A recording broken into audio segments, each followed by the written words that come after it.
Na verdade, a nossa conversa, mais do que não é uma pregação, é só sublinhar de algumas questões de ordem ministerial. É uma conversa, está aqui esposas de pastores que fazem parte do nosso ministério, né? Mas é uma conversa com pastores e pastoras. Eu quero começar lendo um texto, antes de ler o texto de 2 Coríntios. Eu não vou ter, não é necessário, é só uma referência, Êxodo 19. Eu quero ler um texto de Lucas, capítulo 9. Você me acompanhe, por favor. Eu quero começar dando a vocês referência de pastoreio. Me perdoe, capítulo 7, verso 36 até o final, verso 50. Convidou um dos fariseus para que fosse jantar com ele. Jesus, entrando na casa do fariseu, tomou lugar à mesa.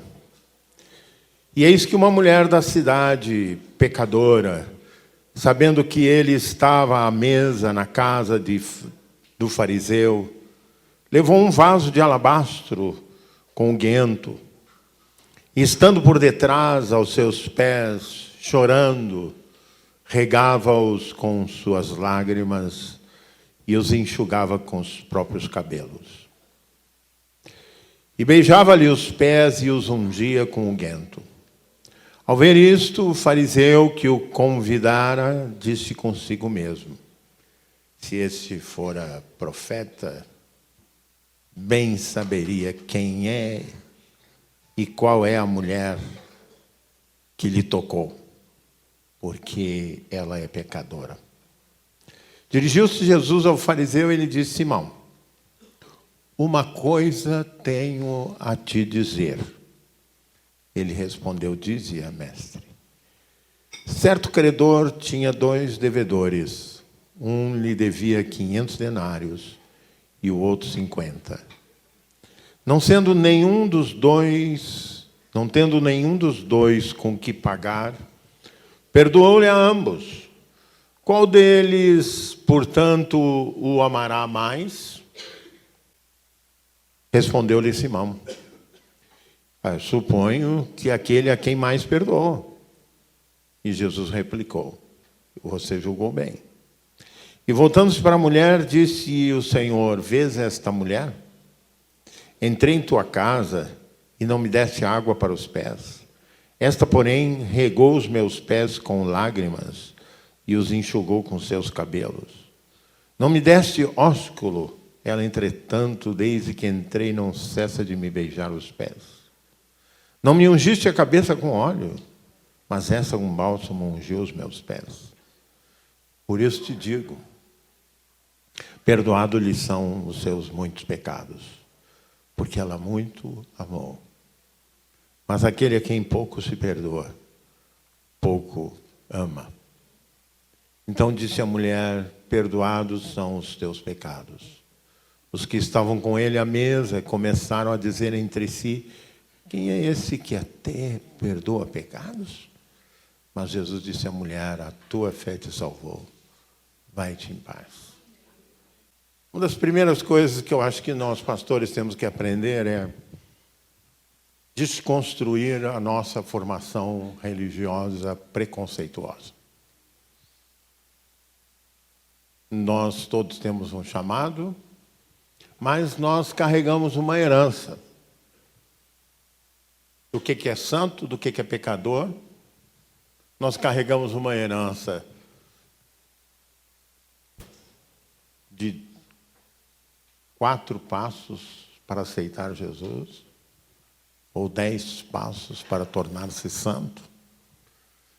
Herança da igreja americana, que o americano, ele tudo tem uma metodologia, né? Tudo tem uns conceitos e regras. A liturgia, por exemplo, que foi falada aqui pelo nosso colega Marcelo, eu prego muitas vezes nos Estados Unidos. A primeira coisa que igreja branca, a primeira coisa que o pastor me diz é: Olha, aqui está o seu tempo. São 20 minutos. Uma vez só eu perguntei para ele, e se eu passar dos 20 minutos? Ele falou, não tem problema, agora eu só não garanto que a congregação fica ali ouvindo. Porque a liturgia está concebida para funcionar em 1 hora. Depois de 1 hora, ela não funciona mais, não tem jeito. Já as igrejas negras é completamente diferente. A gente sabe quando vai começar, mas nunca sabe como vai terminar. O que eu acho ótimo, né? Interessante, não é? Mas eu mesmo, branquelo como sou, chega um ponto que eu começo a ficar cansado. Eu não consigo ter o mesmo ritmo, porque eu não tive aquele tipo de formação.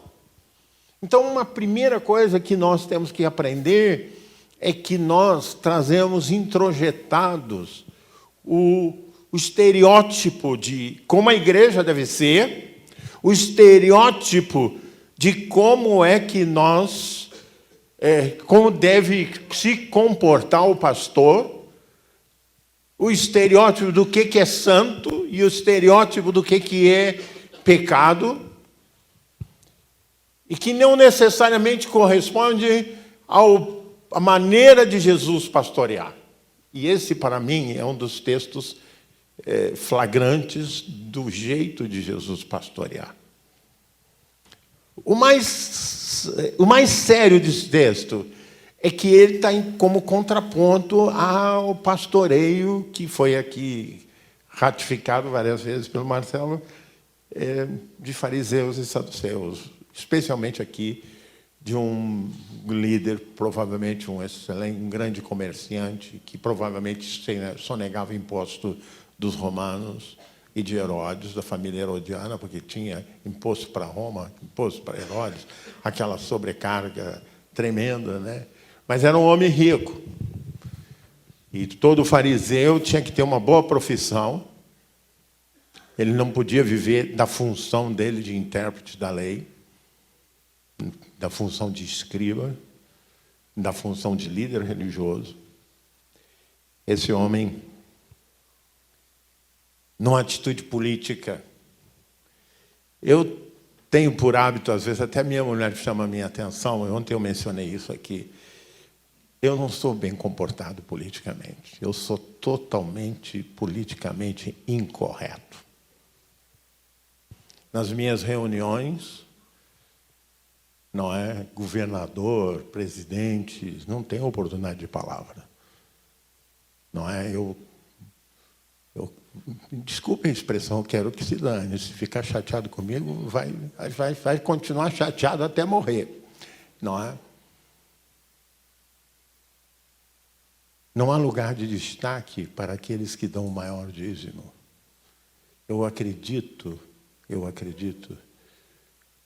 que o que Deus mais valoriza continua sendo a oferta da viúva pobre.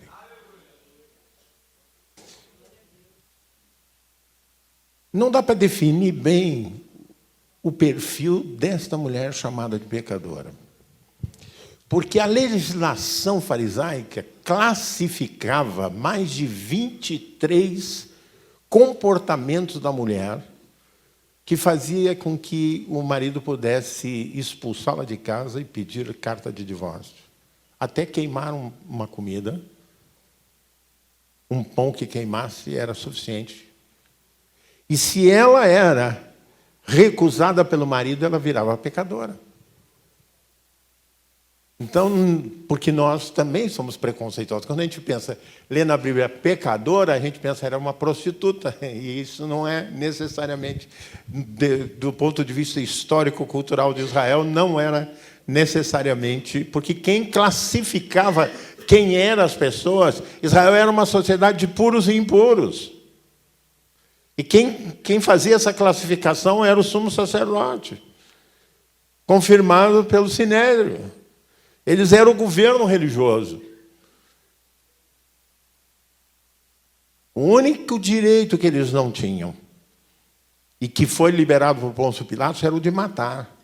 Assim mesmo, eles cumpriam a legislação do apedrejamento, lembre de Estevão. Diz a Bíblia que não restou alternativa para Simão se não convidar Jesus? Porque ele queria ser politicamente correto. Eu já contei isso, mas acho que é bom, tem muitos jovens pastores. Um colega nosso, há muitos anos, foi ser pastor de uma igreja pequena, uns 80 membros. E ele resolveu fazer uma campanha de evangelização na praça. Tinha uma praça e ainda tem uma praça perto dessa igreja. E o patriarca da igreja virou para ele: pastor, faz isso não. Por que não? Vai começar a chegar gente nova.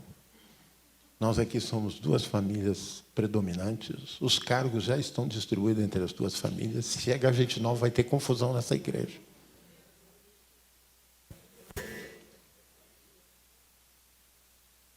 Aí o pastor disse para ele: ou nós vamos para o ar livre e vocês vão ter outro pastor, porque eu não vou ficar aqui, não. Bom, a história é comprida, eu não vou continuar contando, você espere o próximo capítulo. É um conceito global. Voltando para o texto, Simão não teve alternativa porque o ministério de Jesus chamava a atenção. Eles não podiam negar os sinais. O farisaísmo era a religião de sinais. Vocês estão lembrados que eles se dirigiram a Jesus e disseram: que sinais tu fazes para que reconheçamos que tu és o Messias? Era a religião dos sinais. Era uma provocação, era um confronto. Os sinais, parte dos sinais que Jesus fazia, eles não acreditavam. Porque quando você permite que o diabo endureça o seu coração, Deus está operando e você não vê. Deus está operando e você não vê. Tem muita gente dentro da igreja que não está vendo Deus operar. Agora, não brigue com essas pessoas, não. Fique calado. Ore para que os corações de pedra se transformem em corações de carne. Mas diante do reconhecimento popular, várias vezes, eles na furtiva, na astúcia, tentaram pegar Jesus para prendê-lo e matá-lo. Eu sempre digo isso. Judas não pode dizer que estava predestinado a trair Jesus, porque em vários momentos você vê, eles lançando coisas e tentavam para prendê-lo e matá-lo. Então, a morte de Jesus, desde o início do seu ministério, já estava decretada. Eles iam matá-lo. Ao ponto de Jesus dizer: os fariseus hipócritas, que matais os profetas e todos que vos são enviados. Estava claro para Jesus isso. Mas como Jesus se tornara um líder popular, Simão convida Jesus. E essas refeições quase cerimoniais, elas tinham lugares de deferência, como ainda hoje tem, né? Lugares de deferência. Aqui é para os notáveis, logo aqui para os menos notáveis, e mais atrás, nos bancos mais baixos, em torno da mesa, na outra ponta, que estava o dono da casa, com os bancos que você sentava, mas você tinha que dobrar as pernas, e as suas pernas ficavam por baixo do banco. Por isso a mulher alcançou Jesus. Jesus estava classificado como cidadão de terceira categoria. Isso já nos ajuda a perceber que no nosso mundo nós classificamos o que não é para Deus, em primeiro lugar, do que o que é para Deus. Há uma diferença. Começa o jantar e chega essa mulher e começa a derramar lágrimas. Começa a ficar quebrantada. Porque quando o homem de Deus, quando a presença de Jesus nos acompanha, você quase que não precisa abrir a boca. Porque os corações são abalados pela presença de Jesus. Você não precisa dizer que você é servo do Deus Altíssimo. Porque a presença de Jesus se faz notória. E desse modo, na medida, você está me acompanhando no texto, na medida que essa mulher foi chorando, ela foi fazendo o ritual que a própria ordenanças dos fariseus faziam em relação à hospitalidade. E aí vem um momento assim para mim, ápice do diabo. Jesus vira para o Simão e diz: Simão, eu tenho uma coisa para te dizer.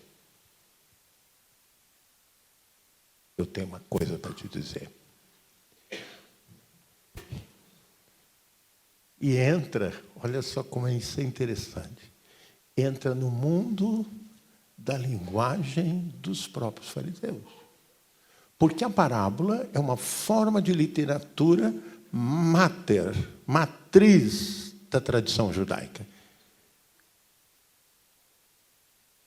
Vocês estão levados quando Jesus é levado perante o Sinédrio, quando Paulo é levado perante o Sinédrio, e ele abre a boca e começa a falar em hebraico, quando nesse tempo a maioria da população só falava o aramaico, herança que eles receberam desde o cativeiro.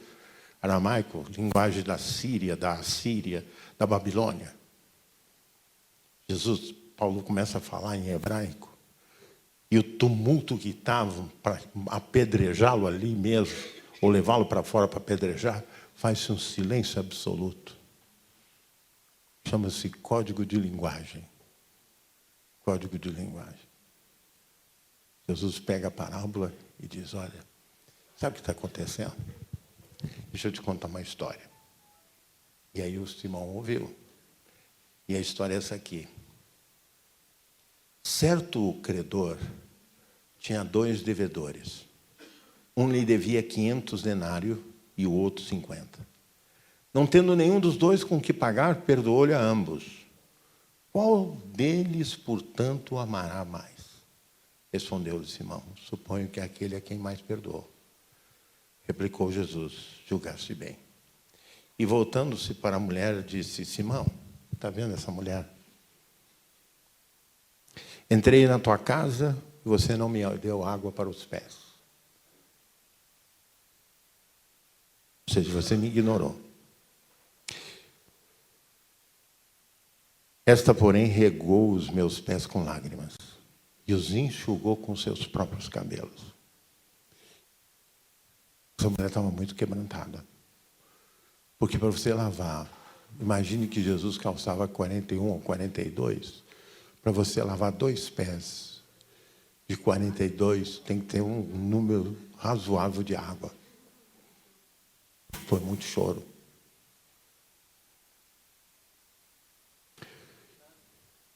Você toca no coração de Jesus com o quebrantamento e com as lágrimas que você derrama. Aquela dor que você sente, que muitas vezes corresponde à sua incapacidade humana de dar conta das expectativas que estão lançadas sobre você, pedem lágrimas. Lágrimas que curam. Lágrimas que movem o coração de Jesus. Lágrimas pastorais. Deus tem me dado um manancial de lágrimas. Porque o quadro que eu vejo de tantas pessoas indo para o inferno com credencial de líder da igreja, pastor, pastora. Eu não me refiro exclusivamente à igreja metodista. Outro dia eu postei uma frase no Twitter dizendo: cuidado que a tua boca pode te levar para o inferno. E leva mesmo. Lágrimas são prova de arrependimento.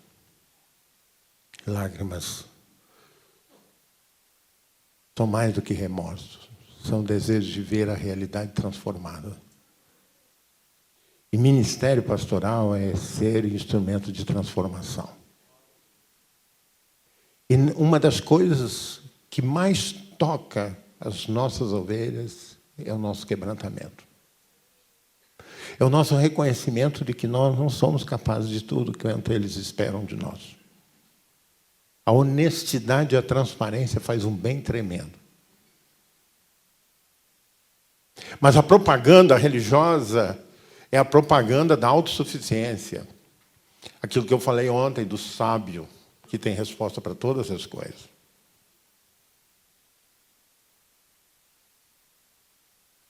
Do inquiridor, que julga que com a sua reflexão ele responde todos os problemas e tem solução para todas as situações da humanidade. Aqui as coisas eram muito mais simples, muito mais claras, muito mais fáceis de se enxergar. Lágrimas. E chorando, diz o texto, que ela lavou os pés de Jesus. E também você não me deu um beijo de boas-vindas. É comum isso, inclusive entre o povo árabe, no Médio Oriente. Receber alguém na sua casa com beijo. Os russos até exageram, beijo na boca, homem com homem. Para ver como é que cultura é um negócio complicado. Até hoje eu não fui na Rússia, não estou pretendendo ir. Aí com um russo barbudo daquele resolve dar um beijo na minha boca, sai fora. Machista como eu sou, gaúcho como eu sou, cultura tem... interação cultural tem limite, né? Esse negócio vai devagar, né? Nem tanto, né? Nem tanto. Nem tanto. Já botei saia para entrar naquelas mesquitas árabes. Mas foi por 10 minutos só, viu? Quando eu comecei a gostar, eu tirei. Deixa eu tirar esse negócio aqui. O negócio não é fácil, não.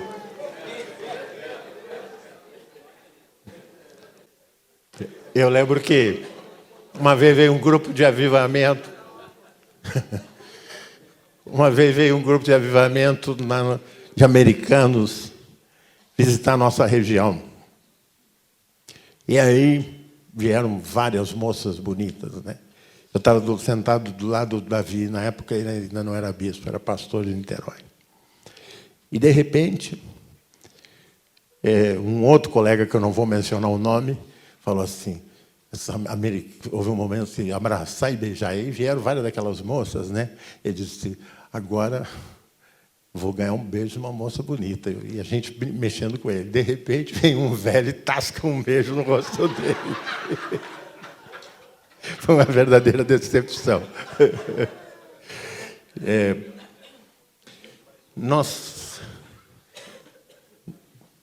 Nós convivemos com realidades assim díspares. Essa situação aqui de Jesus, na casa de Simão, demonstra isso, né? Nós ainda hoje temos gestos que podem ilustrar o nosso amor e o nosso acolhimento. Além de não me concedeste um ósculo, diz Jesus, não me ungiste a cabeça com óleo, mas essa com bálsamo ungiu meus pés. Por isso eu te digo, Simão, que perdoado lhe são os muitos pecados, porque ela muito amou. Mas aquele a quem pouco se perdoa, pouco ama. E então disse a mulher, perdoados estão os seus pecados. Os que estavam com ele à mesa começaram a dizer entre si, quem é esse que até perdoa pecados? Cuidado, quando a sua teologia, quando a sua cultura limitar o seu perdão. Perdão é incondicional. Perdão é dado constitutivo da sua condição de cristão, de filho de Deus, que dirá de pastor, de pastora. Sempre que colegas chegam para mim e falam da tribulação, eu dou a resposta padrão que você, a maioria já conhece. Que bom. Que bom. A dor e a tribulação afinam a nossa vocação, lustram a unção de Deus na nossa vida, nos fazem orar mais, jejuar mais. Você está com frio, Paulo? Ah, está tirando. Então esquentou, amém. Glória a Deus. Quem acendeu o fósforo foi o Marcelo.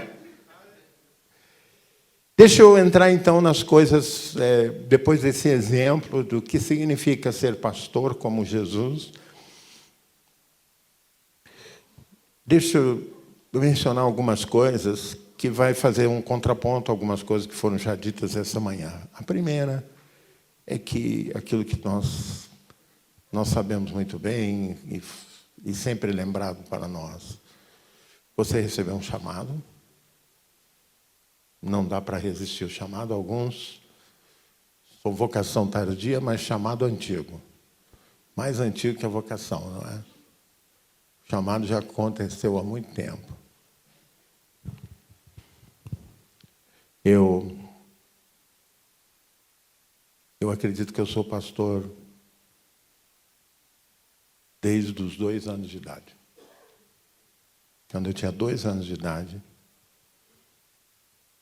um irmão econômico da minha casa, irmão João Soares, um negro, forte, carpinteiro, homem santo, acompanhando o pastor Daniel Betts, pai da dona Anita Betts, foi orar por mim. Naquele tempo a gente nascia em casa. Não sei o que aconteceu, que todo mundo agora nasce no hospital. Nasci com parteira, dona Berta. O homem olhou para mim, o pastor Daniel pediu para ele orar, e ele impôs as mãos, profetizou, ele vai ser pastor. Eu entendo que desde aquele dia, daquela profecia, eu sou pastor. Eu não sabia, só fui descobrir mais tarde. Mas Deus tinha esse chamado, como teve para você. Se eu desse oportunidade, as experiências são as mais diversas. Quando você é pastor, pastora, você é responsável por representar Deus. Com todas as mazelas suas, com todas as dificuldades suas. As pessoas precisam ver manifestações da presença de Deus.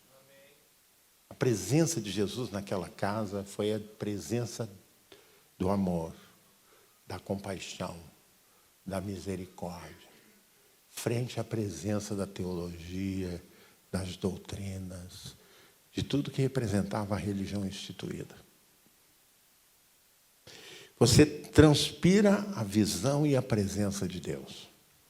Você é alguém em que as pessoas passam a confiar por conta daquilo que você representa para elas. Ainda que você esteja arrebentado, ainda que você não consiga se imaginar como pastor, ainda que você não consiga entender como é que você vai ajudar aquela pessoa, saiba que para ela você é o representante de Deus.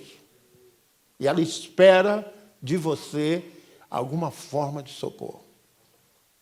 Alguma forma que a bênção de Deus possa passar para a vida dela.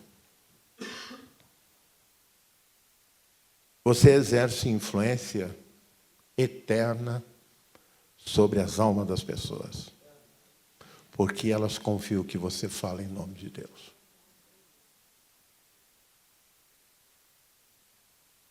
Mas não use isso para obter privilégio.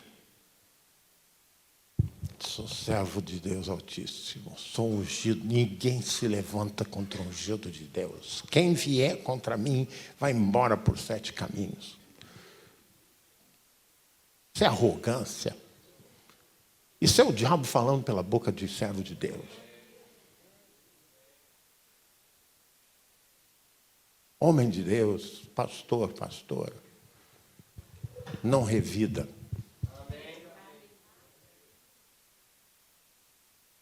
Quantos aqui foram ordenados por mim? Levante a mão. Presbíteros da igreja.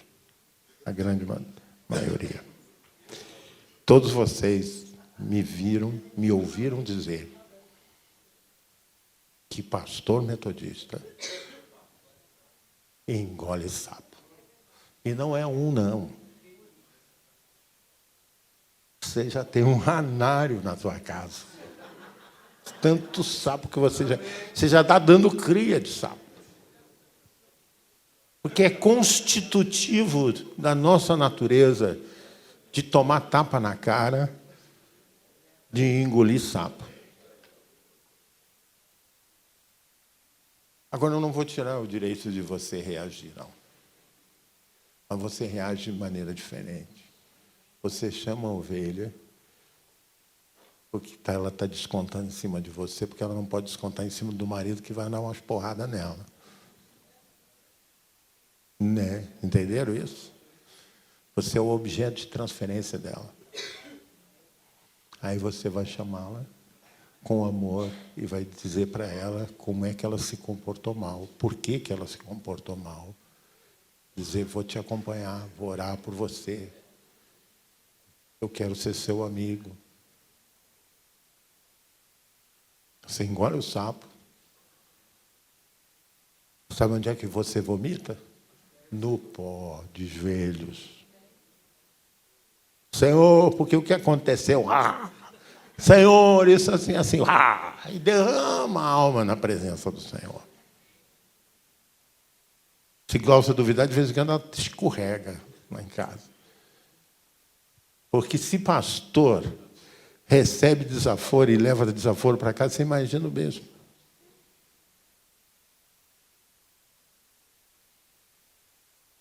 Tem que ter um balde só para mim, né? Você exerce influência eterna sobre as almas das pessoas, pois elas confiam que você fala em nome de Deus.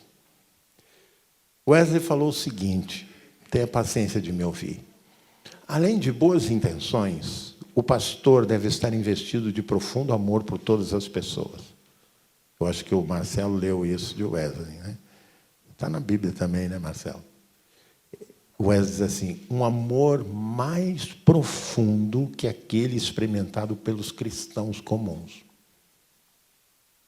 Você tem que amar o dobro do que as suas ovelhas têm aprendido a amar. Porque elas, além de ter as relações delas, elas são suas responsabilidades. Pois, de outro modo, ele não poderá cumprir sua missão, não conseguirá resistir todas as lutas e tribulações surgirem em seu ministério.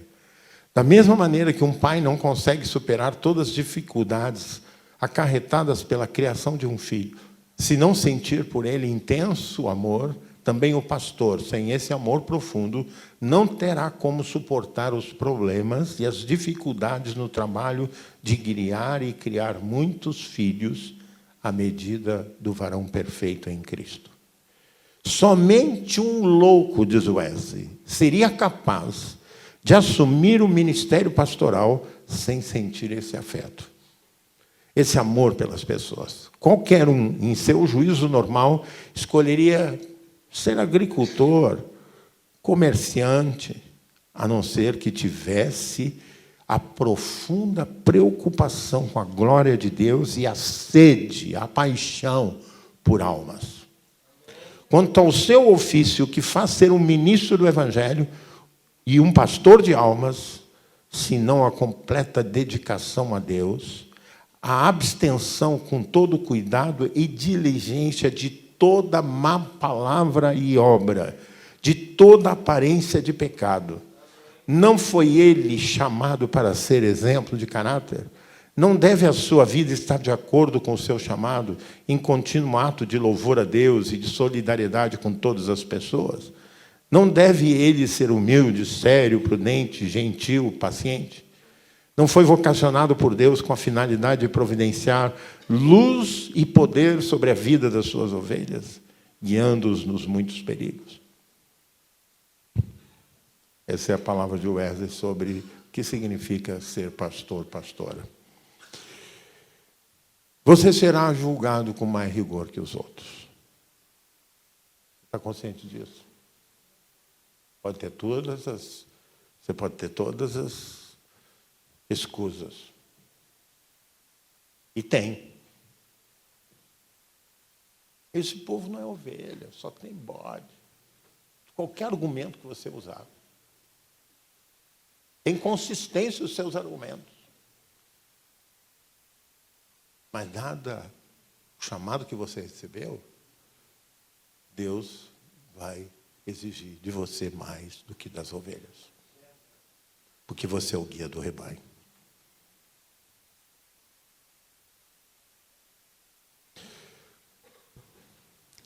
Tiago, capítulo 3, versículo 1, diz assim: meus irmãos, não vos tornei muitos de vós mestres, sabendo que havemos de receber maior juízo.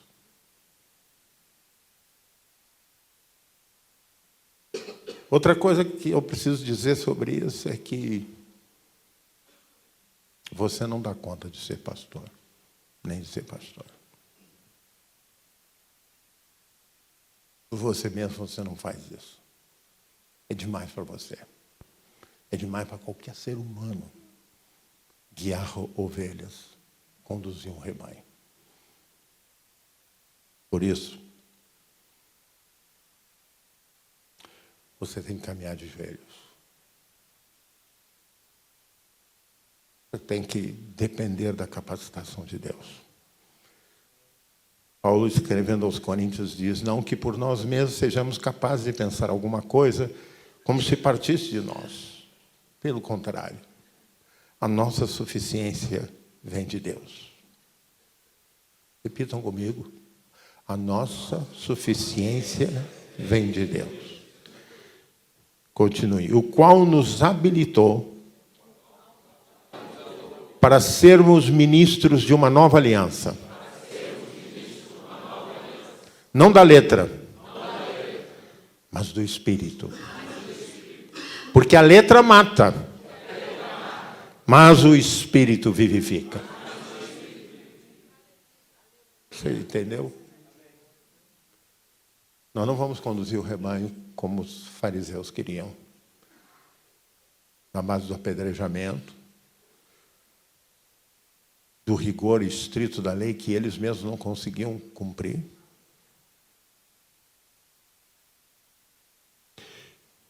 Lembremos que Jesus inicia seu ministério na Galileia, terra dos gentios, terra dos malditos, terra dos impuros. Se você for mandado para a Galileia, vai com alegria. Jesus também começou na Galileia. Está cheio de Galileia na primeira região. São as periferias. Lugar pouco nobre. Lugar pouco compensador. Ali é a Galileia. Mas é lá onde os milagres acontecem. As coisas sobrenaturais. Porque não tem das mãos humanas, dos recursos humanos, prover respostas. E aí temos que depender mais da graça. A história da igreja é a história de muitos ministros, e a história da Bíblia também, de muitos homens e mulheres que começam levantados por Deus, ungidos e instrumentos de grandes feitos. Mas alguns, num dado momento, o sucesso os faz se sentirem grandes e capazes. E passam a confiar em si mesmo e caem. Preservar a unção e a dependência de Deus é vital. Você não vai longe sem a consciência de que Deus que chama e que capacite. Que capacita a Ele a glória, a honra e o louvor. Você é responsável também por ver como Deus vê. Paulo, conversando no julgamento, disse: ó rei Agripa, eu não fui desobediente à visão celestial. É impressionante como que nós vemos determina nossos pensamentos e sentimentos.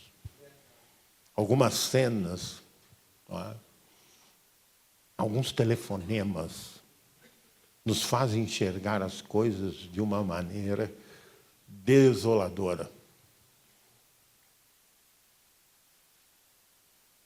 Uma frase de algumas pessoas a quem amamos profundamente, de quem cuidamos, de quem esperávamos algum gesto de gratidão, nos fere profundamente a nossa alma pastoral.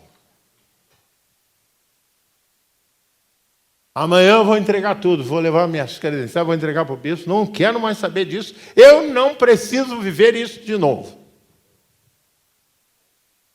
Meu Deus, não, o negócio é sério, acontece mesmo.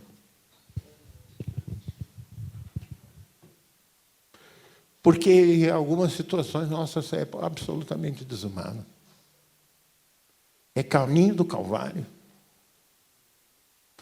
E não tem escolha, você tem que passar pelo caminho do Calvário para ter a ressurreição. E o que você vê, nada, e o que você está enxergando, nada te dá esperança, nada, absolutamente nada. Abraão chegou um momento que foi para o fundo da tenda. Começou a se lamentar. Você pode fazer queixa de Deus. Porque vários homens de Deus fizeram isso. Abraão fez, Moisés fez. Moisés perdeu de entrar na terra prometida porque ficou zangado com Deus. Deus falou para ele, fala para a pedra. Ele deu uma cacetada na pedra. Estão lembrados disso?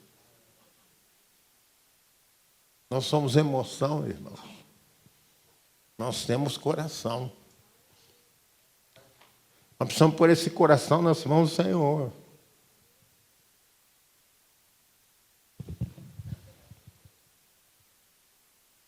O que você vê, esses sentimentos, determinam as suas ações.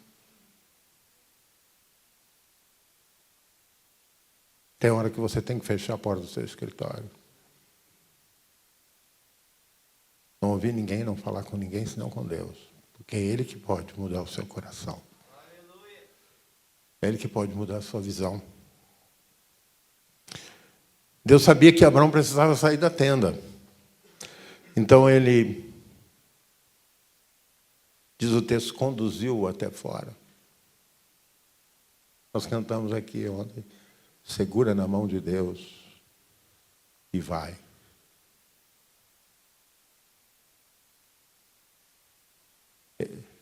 A experiência de Abraão foi Deus tomando-o pela mão e dizendo, sai daí, sai dessa tenda. Vem aqui fora, vem aqui fora. Olha para o céu, conta as estrelas se você pode. Acho que essa é uma das cenas lindíssimas da Bíblia. Abraão, macabuzo, cabisbaixo, depressivo, dizendo, acabou, não tem mais nada. E Deus diz para ele, está vendo? A tua descendência será maior que todas as estrelas. Eu estou falando de Abraão mais de 4.000 anos depois, para dizer para vocês que a promessa aconteceu. Deus tem promessa, e Abraão não é especial não, irmãos. Aqueles que são chamados são especiais para Deus. Você é especial. Porque Ele quer realizar coisas muito maiores do que tudo que você pensa, de tudo que você imagina. Ele te deu o privilégio de ser chamado homem, mulher de Deus, pastor, pastora. Não ponha limites. Porque a única pessoa que pode impedir de Deus realizar os seus santos propósitos é só você. Porque nem o inferno pode te parar. Nem Satanás e seus demônios podem te impedir. A única coisa que pode te impedir é a tua falta de fé. Você tem que ousar. E quando eu falo isso, eu quero dizer para vocês, sem nenhuma arrogância, eu tenho autoridade para dizer isso. Porque o que eu herdei era... não pode, não vai conseguir. Quase que eu pedi para as pessoas gravarem, porque era só o que eu ouvia. Quando eu sonhei da compra daquela propriedade, lá em Teresópolis, amigos meus disseram, aquilo vai ser um elefante branco. O elefante deu cria e virou elefante dourado. Cervejaria Petrópolis nos ofereceu 20 milhões pelaquela propriedade. E nós pagamos 220 mil. Eu fui guiado sempre por aquele versículo que vocês estão cansados de ouvir falar. Nem olhos viram, nem ouvidos ouviram, nem jamais penetrou em coração humano o que Deus tem preparado para aqueles que o amam. Eu choro porque eu sei que se eu tivesse sido mais consagrado, mais dedicado, Deus teria feito muito mais ainda. Ele quer fazer isso com você. A herança é grande. Você pode romper. Você é responsável por obedecer. Eu acho que esse é um problema sério da classe pastoral. Eu vivi isso. Eu já fui muito desobediente. Desobediente aos meus pais. Desobediente no quartel. Peguei cadeia no quartel por desobediência. Deram 10 dias de folga, eu fui ver a minha família no sul, voltei no 12º dia, 2 dias depois. Já tinha feito isso antes. Quando deram 7 dias, cheguei no 14º dia, prestes a acusar deserção. Eu era um revoltado, não aceitava ordem nenhuma sobre mim. O capitão disse para mim, não tem jeito, senhor. Eu fiz o curso de cabo, tirei as melhores notas. Ele falou, mas eu não te quero aqui no exército, não, rapaz. Você é um rebelde. Transformei a cadeia em deboche. Você que vai ficar de guarda, não quer que eu fique no teu lugar, me paga tanto. Eu, em vez de ficar na cadeia, eu ia tirar serviço na guarda e ainda ganhava uns trocados. Nem a cadeia eu levei a sério.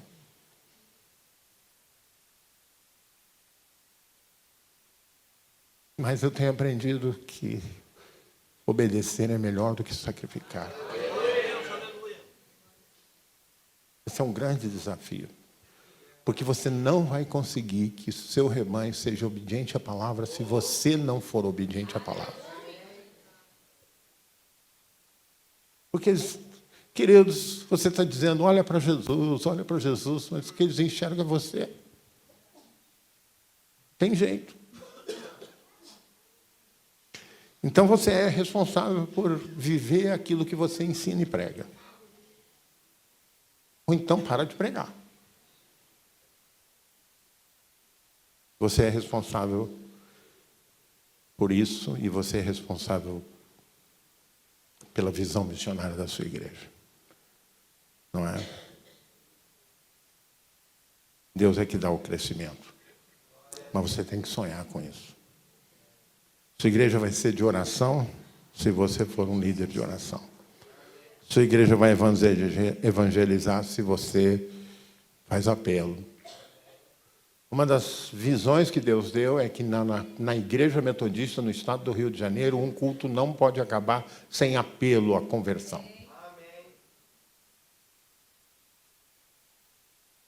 Teve um pastor nosso que estava como missionário na Alemanha, meu amigo.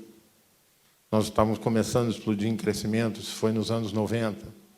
Ele falou, Paulo, vocês estão inventando números aí. Que não pode. Nós estamos no Brasil há mais de 100 anos, ninguém nunca cresceu desse jeito. Eu falei para ele, meu irmão, sabe o que acontece? Eu fui criado numa igreja em que a gente fazia evangelismo assim, uma campanha no primeiro semestre até campanha no segundo. Tinha 6, 7 conversão no primeiro semestre, 6, 7 conversão, ou 10 no segundo, juntava 17, batizava 8, e assim a gente vivia. E era feliz. Sem falar que as igrejas que faziam 2 campanhas, ninguém se convertia. O bispo Pérez, ano passado, no Ministerial da Sétima, falou chorando que em 2013, na terceira região, 31 igrejas não receberam uma única pessoa comunhão da igreja. Isso não é metodismo. Eu devo dizer que isso não é cristianismo, mas eu devo dizer, acima de tudo, que isso não é metodismo. Metodismo é uma explosão de ganhar almas, ganhar vidas, de discipulá-las. Isso é metodismo.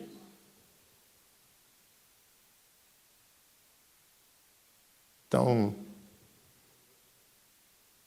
eu lembro que, quando passou no Jardim Botânico, o nosso irmão evangelista Sebastião, que depois se tornou pastor, muito meu amigo do Adilson, o Ronan, que hoje é pastor lá, conheceu também o Sebastião.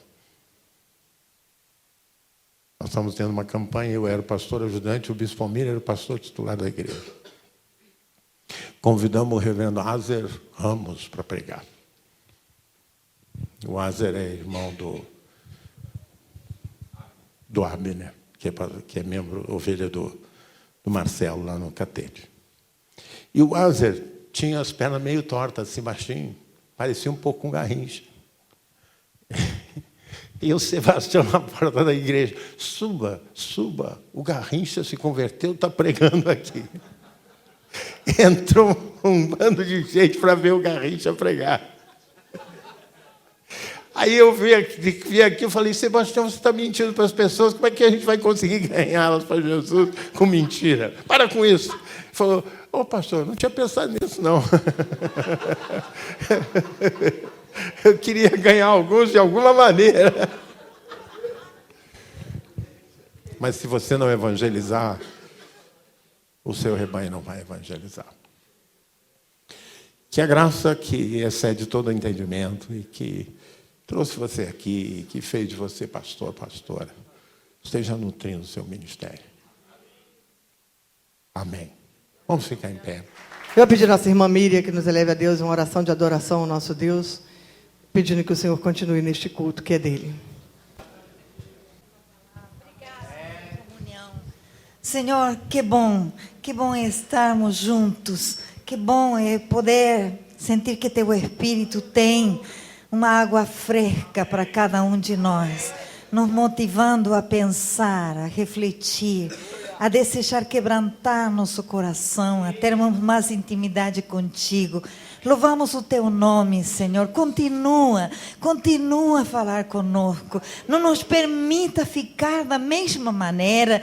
Não nos permita voltar para os nossos lugares da mesma maneira. Abre-nos os olhos, abre-nos os ouvidos, enterneça nosso coração para Ti, para que a palavra semeada produza fruto em abundância em nossas vidas, em nosso comportamento, em nossas decisões. Pai, em nome de Jesus, nós clamamos a Ti por isso, porque queremos ser verdadeiramente avivados pelo Teu Espírito, não somente comportamentalmente, mas em nossa visão, em nosso desejo de Te buscar, de orar, de jejuar. Volta-nos, Senhor, ao primeiro amor. Não nos deixa do mesmo jeito.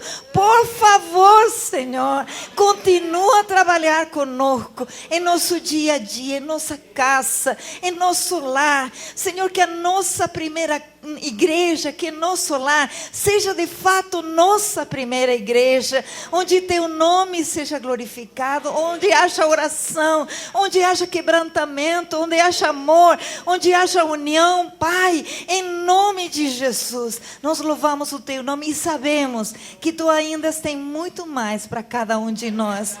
Abençoa, Pai, cada família pastoral que está representada aqui. Senhor, Tu que conheces bem no profundo a dor de cada pastor, de cada pastora, o anseio, os sonhos. Pai, tudo vem de Ti. E nós queremos devolver ao Senhor. Tira de nós nosso egoísmo. Converta-nos novamente para Ti. Em nome de Jesus. Amém.